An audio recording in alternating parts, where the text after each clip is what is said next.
Hello दोस्तों, आप सभी कैसे हैं। मैं आशा करता हूं कि आप सभी मस्त होंगे। तो दोस्तों, आज की इस वीडियो में हम लोग जानने वाले हैं उत्तल दर्पण का उपयोग। किस दर्पण का उपयोग? तो उत्तल दर्पण का उपयोग। और इससे पिछला वाला जो हमारा वीडियो बना उसमें हम अवतल दर्पण का उपयोग जान लिए हैं।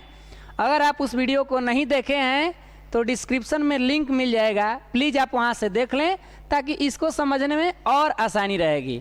तो आइए शुरू करें। आज के टॉपिक का नाम क्या है, एक बार पुनः रिपीट करते हैं।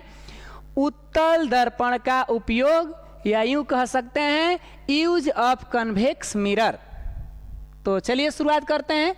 लेकिन सबसे पहले बता दें कि जितना हमारे दैनिक जीवन में, दैनिक मतलब जो भी, दैनिक का मतलब कि जो भी हम लोग अपना जीवन में जीते हैं उसमें अधिकतर अवतल दर्पण का उपयोग होता है, लेकिन उत्तल दर्पण का उपयोग बहुत कम देखने को मिलेंगे। और यहाँ भी हम ज़्यादा उत्तल दर्पण का उपयोग नहीं जान पाएंगे। मुख्य रूप से हम दो पर ही बात करेंगे। तो आइए शुरू करते हैं। पहला उपयोग क्या है, जो कि ये बहुत अपने आप में हाईलाइट है। तो देखिए क्या कह रहा है कि उत्तल दर्पण का उपयोग, किस दर्पण का उपयोग?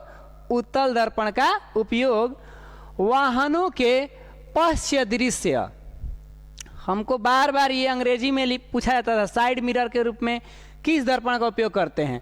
तो कहीं ना कहीं हमारे लिए तो अधिकतर ये दिखता है साइड मिरर, लेकिन क्या होता है कभी एग्जामिनर हिंदी में ही लिख देता है कि पश्च दृश्य। अब ढेर व्यक्ति का कन्फ्यूजन हो जाएगा, ई का है जी, ये पश्च दृश्य क्या होता है? हाँ, ये पता है कि देखना, लेकिन पश्च मतलब तो ये भी होता है पीछे, पीछे के दृश्य को देखना। और इसका अंग्रेजी में क्या कहते हैं? Side mirror. समझ गए ना? तो यहाँ वर्ड बदल जाए, यानी यहाँ के शब्द जो बदल जाएंगे तो टेंशन में मत रहिएगा, चाहे साइड मिरर कहे या पश्च दृश्य कहे। तो क्या कह रहा है जी?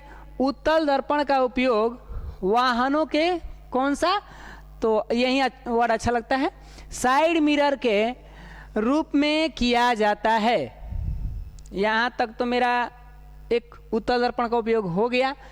लेकिन अगर इसी प्रश्न पर, माने इस उपयोग पर एक क्वेश्चन खड़ा कर दिया जाए, क्या कि उत्तल दर्पण का उपयोग साइड मिरर में क्यों करते हैं, तो उसका उत्तर देना पड़ेगा। तो हमने क्या सोचा कि उपयोग भी लिख लें और इसी में क्यों की उसका उत्तर भी डाल दें। जो प्रश्न इस पर खड़ा किए जाएंगे उसका उत्तर भी, यानी एक तीर से दो शिकार है, ऐसे ही ना। तो आइए, क्यों भाई, क्यों साइड मिरर के रूप में उपयोग करेंगे, हम भी पूछेंगे, आप लोग भी पूछेंगे, तो हम भी। देखिए यहाँ पर एक दिखाया गया है, कोई वाहन है, कार है, और उसके ये है यहाँ से लेके यहाँ तक, ये एक तरह से ग्लास उसका है जो पीछे का देखने के लिए उपयोग होता है। तो देख रहे हैं इसमें बहुत सारे गाड़ियाँ दिख रही हैं, कार दिख रही हैं, अच्छा दिख रही हैं, है ना। तो हम ये देख रहे हैं कि ये इतना छोटा है भाई, कहीं ना कहीं ये तो बहुत छोटा है। इसके अंदर के जो इमेज बने हैं कार, ये तो और भी छोटा दिख रहा है। क्या आपको लगता है कि कार से ये बड़ा होगा आईना? नहीं ना, ये तो छोटा है। इसके अंदर जो इमेज बन रहे हैं ना वो और छोटा बन रहे हैं, और काफ़ी जगह भी मिल रहा है। देखिए सब जगह मिल रहा है पूरा। तो यहाँ से क्या पता चलता है, क्या पता चलता है जी? देखिए यहाँ पॉइंट देकर लिखा गया, क्या क्या पता चलता है, वहीं चित्र को ही देकर क्लियर हो गया। क्या कह रहा था, देखिए क्यों हम उपयोग करेंगे, इसके कारण देखिए। कह रहा कि यह किसी वस्तु का हमेशा सीधा प्रतिबिंब बनाता है। ये तो बात सही है, क्योंकि आप देख रहे हैं यहाँ पर जो कार दिख रही है ये कैसा दिख रही है, ये सीधा है ना कार। ऐसा थोड़े है कि ताक रहे हैं तो चाका ऊपर है और उसका बॉडी सब नीचे है, ऐसा नहीं ना है, नहीं।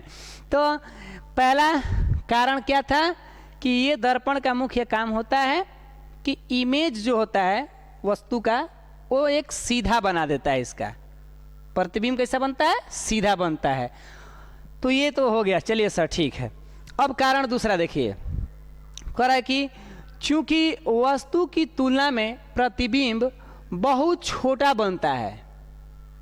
कहाँ वस्तु बड़ा सा कार और उस आईना के अंदर समाहित हो जाती है, तो कह सकते हैं कि इमेज जो बनता है वस्तु का बहुत छोटा बनेगा। किसके अपेक्षा?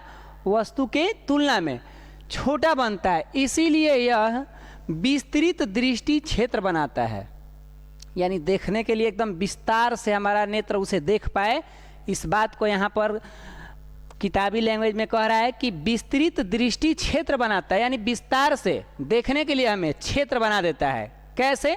अभी चित्र में दिखाएं कि वस्तु के इमेज के साथ साथ देखिए यहाँ पर आपको दिखाई दे रहे हैं, ये कार तो हाईवे किया है, चलिए ठीक, लेकिन हाई सब जो जगह बच रहा है यही विस्तृत क्षेत्र है, विस्तार से है। इसमें हम चाहें तो ये कार को देख लें, ये पेड़ भी है उसको देख सकते हैं, है ना। तो बोलिए, कह सकते हैं ना कि वस्तु का इमेज इतना छोटा बन गया कि बाकी जो जगह बच गया वो भी हमें देखने में आसानी हो जाती है। तो इसी को कहते हैं कि ये विस्तृत क्षेत्र भी प्रदान कर देता है। तो क्या उपयोग नंबर पहला समझ गए मिस्टर महान जी? समझ में आया क्या? बिल्कुल ध्यान दीजिए, पढ़ाई लिखाई पर तो नहीं, इंजॉय भी होता रहता है, लेकिन पढ़ने पर भी समय निकालना पड़ेगा, क्योंकि आप जिस काम में समय देंगे तो ही ना वो काम धीरे धीरे आपको समझ में आएगी। और टाइम ही नहीं देंगे तो फिर समझ लीजिए कि वो भी कहे कि जब तुम टाइम नहीं दे रहे हैं ना तो हम नहीं देंगे, लो जैसी करनी वैसी भरनी करा देंगे। इसीलिए इंजॉय भी करिए, साथ में पढ़ाई भी करिए, तब चल के मजा आएगा। ये ना कि खाली एक ही में कपार फोड़िए, दिन भर पढ़बे करिए भूत लेखा ना तो कुछ मत करिए, सब लेके चला है मिला जुला के। आइए तो देखते हैं उपयोग नंबर अगला क्या कह रहा है। देखिए ये भी बड़ा मस्त है, ये भी उपयोग अपने आप में मस्त है। देखिए कह रहे कि उत्तल दर्पण का उपयोग सड़क या गली में स्ट्रीट लाइट, उत्तल दर्पण का उपयोग सड़क या गली में स्ट्रीट लाइट, ये लाइट का नाम याद रखिए, कौन लाइट? स्ट्रीट लाइट में परावर्तक के रूप में उपयोग किया जाता है। यहाँ उपयोग ऊपर लिख दिए हैं, कोई दिक्कत नहीं है। तो उत्तल दर्पण का उपयोग सड़क या गली में स्ट्रीट लाइट, कौन लाइट? तो स्ट्रीट लाइट में परावर्तक के रूप में किया जाता है। परावर्तक का मतलब क्या? प्रकाश की किरणें को रिफ्लेक्ट कर देना, अपने पास लेकर दे देगा। तो जानते हैं ना इस उत्तल दर्पण में खूबी क्या होता है कि यहाँ इसके ऊपर अगर हम प्रकाश डालें इस दर्पण पर तो ये फैला देता है चारों तरफ, और जबकि अवतल क्या करता था, उस सबको मिला के एक बिंदु पर ला देता था। तो उसीलिए उसका नाम बन गया था क्या? अभिसारी दर्पण। और इसका क्या नाम बन गया था? अपसारी।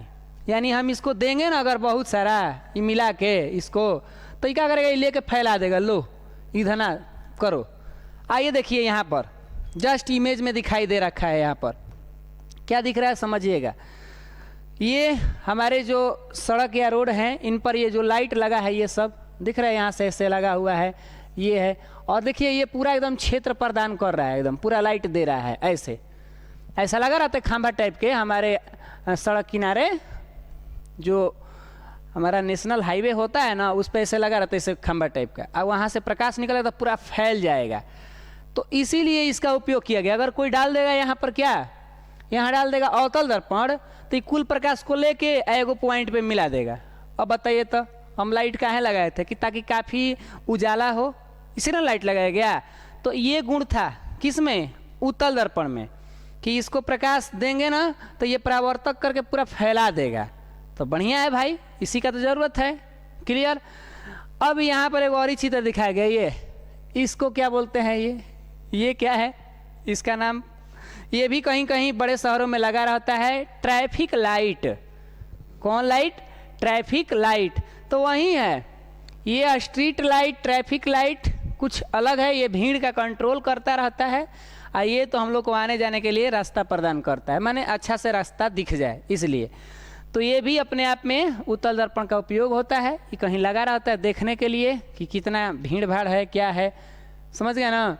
तो फाइनली हम ज़्यादातर ध्यान किस पर देने वाले थे? ये पहला कि इसका उपयोग जो होता है किस में करते हैं हम लोग? किसमें? तो इसका उपयोग जो हम करते हैं ये वाहनों के साइड मिरर में करते हैं। कौन मिरर में जी? साइड मिरर में। काहे करते हैं? तो इसका देख लिए ना कारण, दो कारण था। पहला कि वस्तु का हमेशा सीधा प्रतिबिंब बनेगा, और दूसरा कि वस्तु के तुलना में जो प्रतिबिंब होगा इतना छोटा बन जाएगा कि ये हमारे लिए जगह काफ़ी अच्छा मात्रा में दिखने के लिए दे देगा। तो इस तरीक़ा से इसका उपयोग ये जान गए थे। और दूसरा उपयोग तो देखिए लिए कि इसका उपयोग सड़क या गली में स्ट्रीट लाइट में किया जाता है। तो फाइनली हम लोग उत्तल दर्पण का उपयोग जान चुके हैं। हम उम्मीद करते हैं कि आपको ये उत्तल दर्पण का उपयोग समझ में आया होगा। अगर कहेंगे कि सर नहीं आया है तो कमेंट मारिए, फिर कोशिश करेंगे समझाने के लिए। जहाँ तक हमने मेहनत किया उतना तो बताया। तो आज के लिए इतना ही रहेगा, मिलते हैं आपसे अगले वीडियो में। तब तक के लिए आप मस्त रहिए, स्वस्थ रहिए। जय हिंद, जय भारत।